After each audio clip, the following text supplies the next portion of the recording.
राधे राधे, जय श्री कृष्णा। आप सभी का स्वागत है मेरे चैनल में। मैं आपको माघ मास की पौराणिक कथा सुना रही हूँ हर रोज हर दिन। आइए मैं आज आपको फिर आगे विवरण सुनाती हूँ। आज मैं सुनाती हूँ आपको माघ मास का 19वां अध्याय। तो आइए सुनते हैं, ध्यान पूर्वक सुने। बोलो विष्णु भगवान की जय। जैसा कि हमने पिछले अध्याय 18 में सुना था कि वो पांचों कन्याएं ऋषि पुत्र से विलाप कर रही हैं, क्या तुम कोई मायावी हो, बिना किसी अपराध के हमें क्यों सजा दे रहे हो, तुम्हारे बिना हम नहीं जिएंगी, और हे कांत तुम हमको छोड़कर कहाँ चले गए। मैं उन पांचों कन्याओं का आगे विवरण बताती हूँ। वह पांचों कन्याएं इस प्रकार विलाप करती हुई बहुत देर तक प्रतीक्षा करके अपने घर लौट गई। जब घर में आई तो माताओं ने कहा कि इतना विलंब तुमने क्यों कर दिया। तब कन्याओं ने कहा कि हम किन्नरियों के साथ क्रीड़ा करती हुई सरोवर पर थीं और कहने लगीं कि आज हम थक गए हैं, और जाकर लेट गईं। वशिष्ठ जी कहते हैं कि इस प्रकार आस्य को छुपाकर वह विरह की पीड़ा में पड़ गई। उन्होंने घर में आकर किसी प्रकार की क्रीड़ा नहीं की। वह रात्रि उनके एक युग के समान बीती। सूर्य नारायण के उदय होते ही वह अपने आप को जीवित मानती हुई माताओं की आज्ञा लेकर गौरी पूजन करने गईं।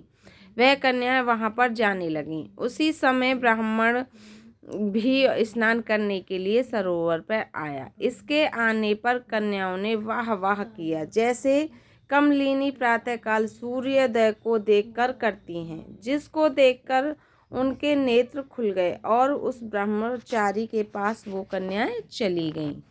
और वह आपस में एक दूसरे का हाथ पकड़कर चारों तरफ से उनको घेर लिया और कहने लगी कि मूर्ख, उस दिन तो तू भाग गया था, लेकिन आज नहीं भाग सकता। हम लोग तुमको घेर लिया है। ऐसे वचन सुनकर बहुपास में बंधे हुए ब्राह्मण ने मुस्कुराकर कहा कि तुमने कुछ कहा सो ठीक है, परंतु मैं तो अभी विद्याभ्यास ब्रह्मचारी हूँ।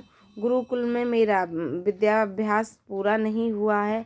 पंडित को चाहिए कि जिस आश्रम में मैं रहें उसके धर्म का पालन करें। इस आश्रम में मैं विवाह करना धर्म नहीं समझता।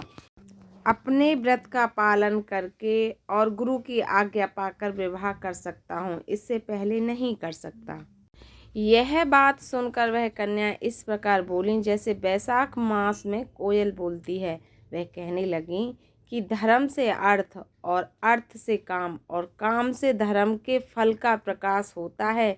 जैसे ही पंडित लोग और शास्त्र कहते हैं कि हम काम सहित धर्म की अधिकता से आपके पास आई हैं, सो आप पृथ्वी के सब भोगों को भोगिए। उस ब्राह्मण ने कहा कि तुम्हारा वचन सत्य है सुंदरी, किंतु मैं अपने व्रत को समाप्त करके ही विवाह कर सकता हूँ, पहले नहीं कर सकता। तब वे कन्या कहने लगी कि तुम मूर्ख हो।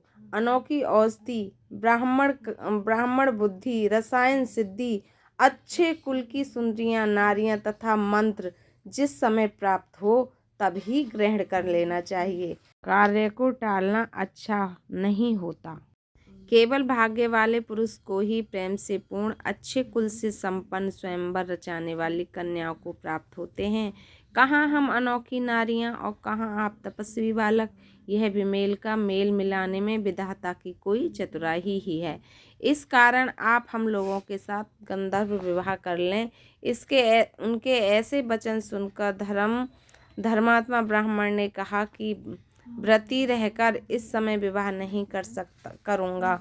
मैं स्वयंवर की इच्छा नहीं करता। इस प्रकार उसके वचन सुनकर उनके एक दूसरे का हाथ छोड़कर उसको पकड़ लिया। सुशील और सुरसुरा ने उसकी भुजाओं को पकड़ लिया, और सुतारा ने अंगलिंग होकर चंद्रिका ने उसका मुख चूम लिया। परंतु फिर उसने क्रोधित होकर उनको श्राप दिया कि तुम डाहिन की तरह मुझसे चिपट रही हो, इस कारण तुम पिशाचिनी हो जाओ। ऐसे श्राप देने पर उसको छोड़कर अलग खड़ी हो गई। उन्होंने कहा कि हम निरपराधियों को वृथा क्यों श्राप दिया। तुम्हारी इस अधर्म आज्ञा पर धिक्कार है।